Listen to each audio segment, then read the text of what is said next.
пауза Уна повторно се враќа на музичката сцена со нејзиниот нов сингл Ритуали, која што е нова водечка и најавна песна на нејзиниот нов албум.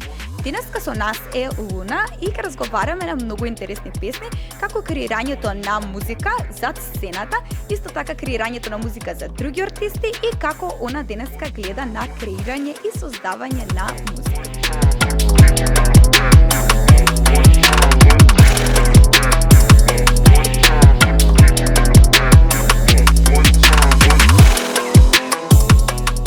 Уна, добре дојде за прв пат во Hype Македонија. Морам да те пофалам, денеска изгледаш прекрасно. Кажи ми како се чувствуваш? Супер, фала ти на поканата. По подолга пауза повторно си на музичката сцена, како што кажав на најавата. Што беше пресудно токму сега да се вратиш на музичката сцена? Јас воопшто и немав план да ме нема цели 3 години, меѓутоа универзумот некако не ми ги поклопи коцките порано и сега успеавме да го спремиме албумот и спотовите и дојде времето. Да. Новиот сингл Ритуали е првата најава за албумот. Кажи ми која е приказната за оваа песна и што сакаш публиката да почувствува кога ќе ја слушна? Дефинитивно е лично искуство, како и сите песни што се напишани во албумот. Мислам дека за да биде еден уметник автентичен, дека треба да збори од некоја своја гледна точка и од своје искуства. Барем јас така гледам на работите и по тоа се водам. Така да се што ќе чуете автобиографско дефинитивно. Каков албум подготвуваш и што ќе биде поинаку во однос на тоа се што досега сме слушнале за тебе? Се е различно од аспект што многу сум созреала од последно кога сум правела музика. Одлучив да експериментирам многу со жанрови, има многу неочекувани стилови на музика од мене. Во албумот имам 3 балади, имам фанк, има и трап нормално, без тоа не може. Така да многу различни работи. А кој жанр од тебе ти е омилен од сите тие? Омилен ми е тој што во моментот го чувствувам, така и се водам кога правам музика, правам тоа што во моментот го чувствувам, ако се усеќам тажно или нешто, правам некоја балада најверојатно. Така да секоја песна е некоја моја чувство во некој одреден момент. А дали мислиш на пример дека секој хит или пак секој уметник, секој пејач, кој што е врвен, ева да кажеме, голем пејач, огромен пејач. Дали мислиш дека секој таков пејач мора да има барем една песна што ќе му биде балада за да успее во животот? Не мислам. Мислам дека секој треба да прави она како што му одговара и како се осеќа во моментот, а некој уопшто не му лежат балади. Јас правам затоа што сум кант автор и некако мене кога пишувам музика, мислам затоа пишувам зашто ми е некој стил на изразување, на комуникација со сама себе и некој бегство од реалноста, да кажем, и ми е полесно да ги ставам мислите на хартија отколку да кажам нешто на некого.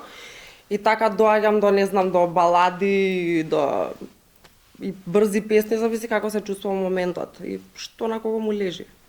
Во периодот кога не беше активна како изведувач, не престана да создаваш музика. Како изгледаше тој креативен процес за сцената? Не престанав, како што кажав, не планирав да ме нема цели 3 години, меѓутоа ми требаше време да си земам за себе, да размислам каде сакам да движам, во кој правец во музиката и не престанав да творам, си го барав правецот, едноставно експериментирав. Напиша текстови за повеќе колеги, меѓу кои се и Пајак, Ватко Лозановски. Колку е различно да пишуваш песна за некој друг, а колку за тебе? Колку е различно? Различно е зашто кога веќе работи што некој артист што е изграден, веќе има свој стил на изразување, своја преференца, какви песни сака и се тоа. Јас осеќам дека не треба да го сменам или да бидам тоа што би го пишала за себе, туку да некое негово искуство да го ставиш со мои зборови. А за мене кога немам немам влакна на јазик, тоа што ќе ми дојде, тоа кажувам, тоа пишувам. Дали некогаш ти било тешко да се разделиш од песна што првично си ја замислила за тебе и да ја дадеш на некој друг?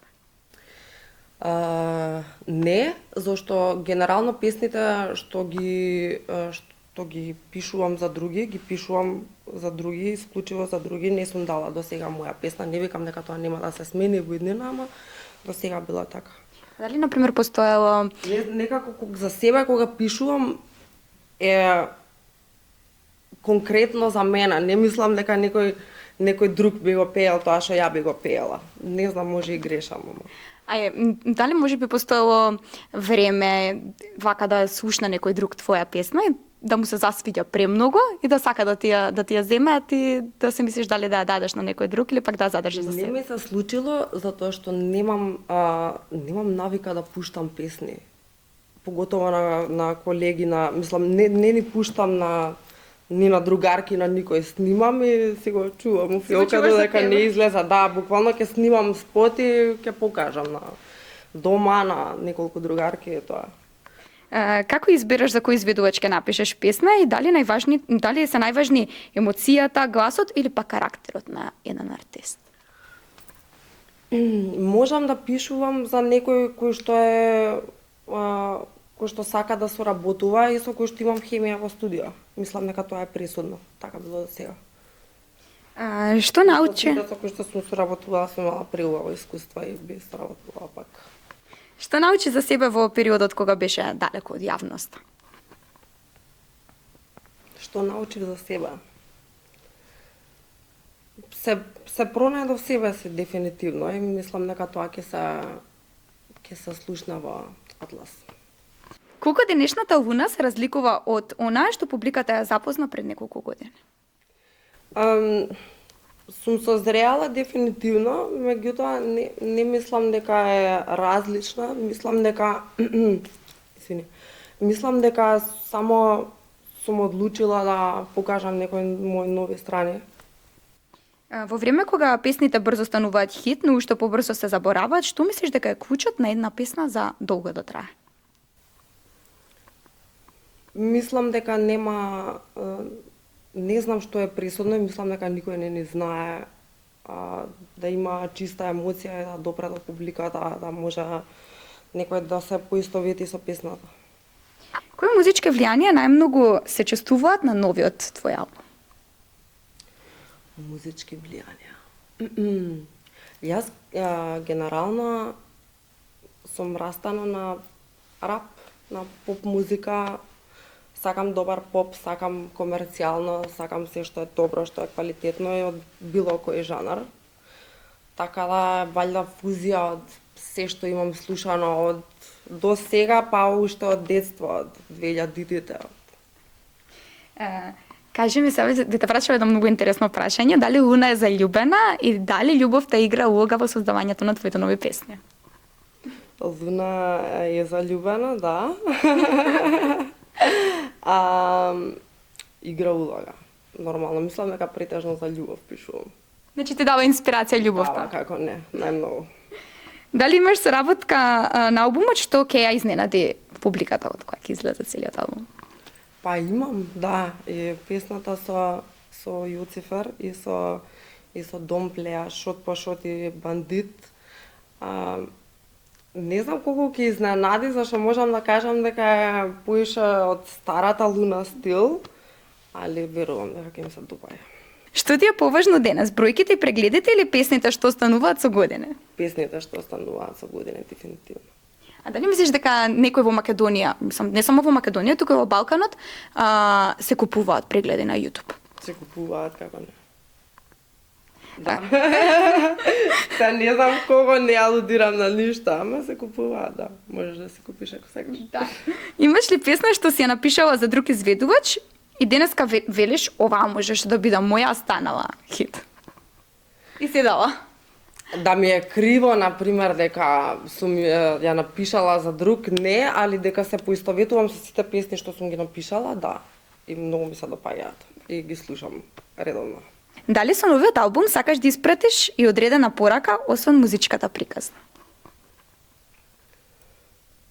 Сакам едноставно да си кажам тоа што ми лежи на душа и тоа е тоа. Ако некој сака да го чуе, тоа ми било многу мило. Се уште не е изваден во контекст целиот албум, само една од тие песни. Дали може Ева да ми споделиш некоја интересна случка од снимањето на твојот спот? Од било која песна до сега? Од снимањето на спот, мене на секој спот ми се случува некое случување. Например, не знам, на ритуали ми се тој златниот фустан што е со синџири ми се искина цел. Требаше да бидам снимана со синџирите до тука. И го сечавме со куки, го заглавувавме, не можеше да се поправи и затоа се сцените до тука генерално се спотамо. Добро, битно испадна све во најдобар ред. Да. Што можат да очекуваат фановите во следниот период? Дали нови синглови, спотови или пак концерти? Многу нова музика и соработки. А концерти? Концерти, кога ќе извадам повеќе музика, се надеваме да. Се надеваме во брзо време.